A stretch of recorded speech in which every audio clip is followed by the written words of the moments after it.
It only takes one bullet. You ain't got the nerve. Isn't it strange how life always seems to come down to one moment? One mistake that ruins everything, one kiss that gets the girl, one trophy that suddenly makes you the GOAT, or one lucky shot that somehow changes your whole life overnight.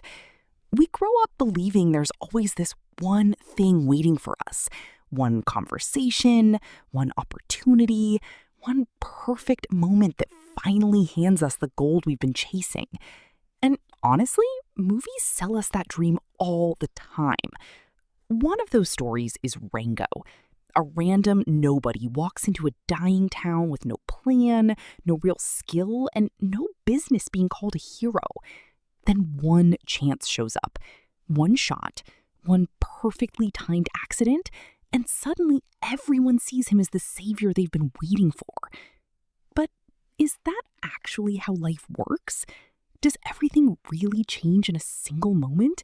Or do we only romanticize that moment after everything somehow works out? When you take a closer look at Rango, it wasn't really one lucky shot that changed him. Sure, luck got him noticed. Luck opened the door.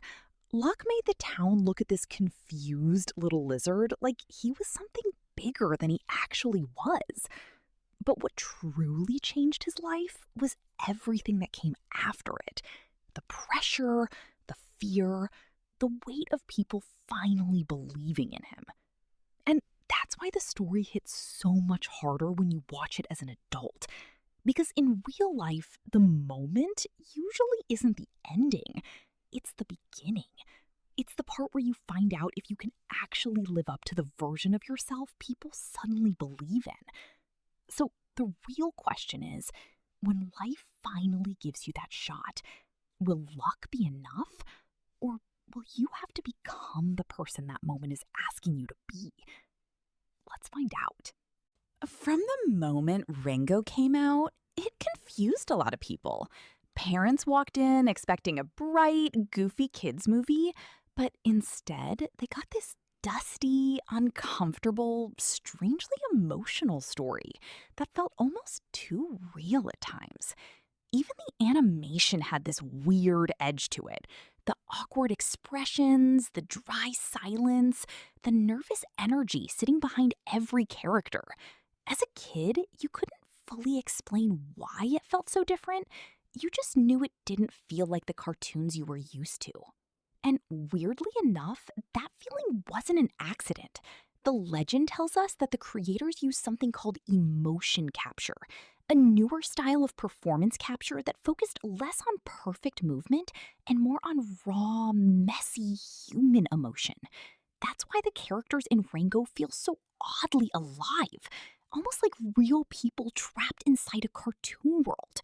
And over time, that strange feeling became part of the movie's identity. It stopped being just another animated film and became one of those movies diehard fans keep coming back to years later. Not because it was easy to understand, but because it left something in our hearts. I remember watching Rango as a kid and thinking, what even is this movie? This weird little lizard somehow surviving off pure dumb luck? This dramatic frog lady with very large tatters? The awkward pauses, the dry silence, the way everything suddenly got tense whenever the story decided to get serious? Even the love interest freezing up during important moments felt strangely human. Like the movie was showing panic in a way most cartoons usually try to hide. Back then, none of it fully made sense to me. It was funny, but also uncomfortable. Goofy, but weirdly heavy.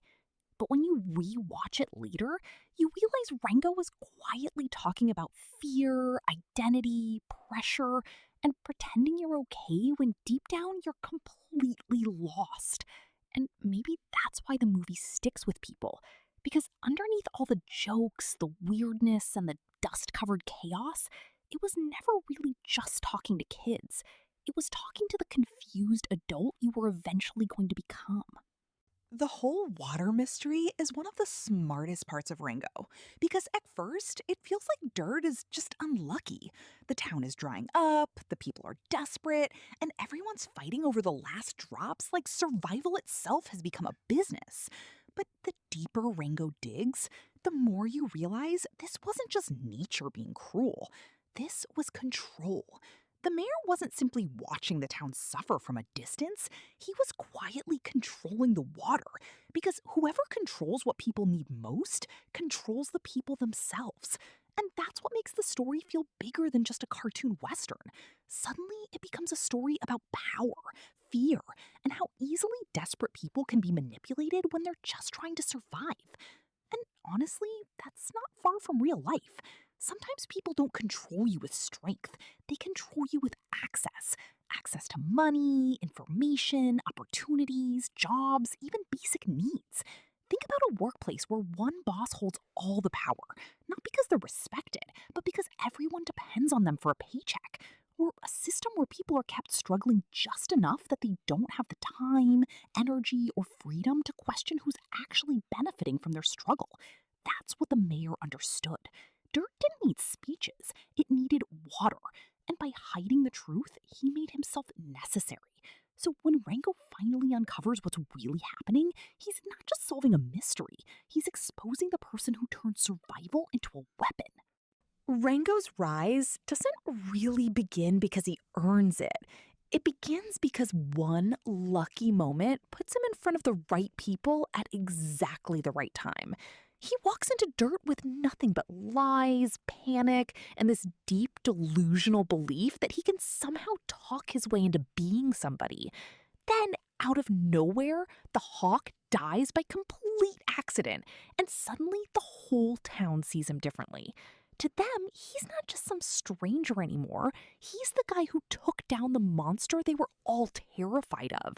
And Rango, being Rango, doesn't correct them. He leans into it. He lets the story get bigger, louder, and further away from the truth until the mayor finally takes notice and places that sheriff badge on his chest. But the thing is, that badge was never given to him because the mayor truly believed in him. The mayor, just like us, the audience, saw Rango as useful, a lucky fool, someone easy to control while the real water problem stayed buried. And the moment Rango started getting too close to the truth, that same old tortoise plotted for his downfall. He didn't just wait for Rango to fail, he helped push him there. He brought in Rattlesnake Jake to expose him, humiliate him, and remind everyone that their so-called hero was never really a hero at all. And that's what makes Rango's story so good. He was handed the role through luck, but once the lie finally broke, he had to decide whether he was only pretending or whether he could actually become the sheriff everyone thought he was. The ending is where Rango finally stops running from himself. After being exposed, humiliated, and pushed out of Dirt, he ends up completely broken, wandering through the desert with nothing left to perform for. No audience, no badge, no fake stories. Just him. And that's when he meets the spirit of the West. This calm, almost mythical figure who feels less like a character and more like the truth finally speaking back to him. He doesn't give Rango some loud, dramatic hero speech.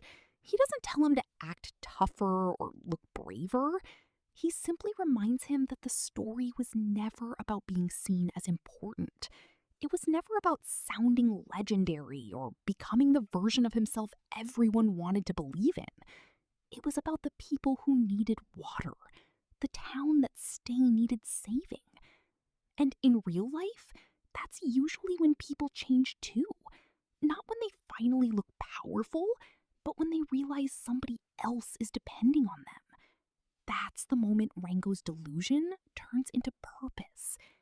So when Rango comes back, he's different.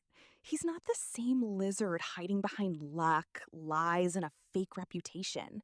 This time, when he stands in front of Rattlesnake Jake, there's a quiet confidence in him, like he finally understands who he is.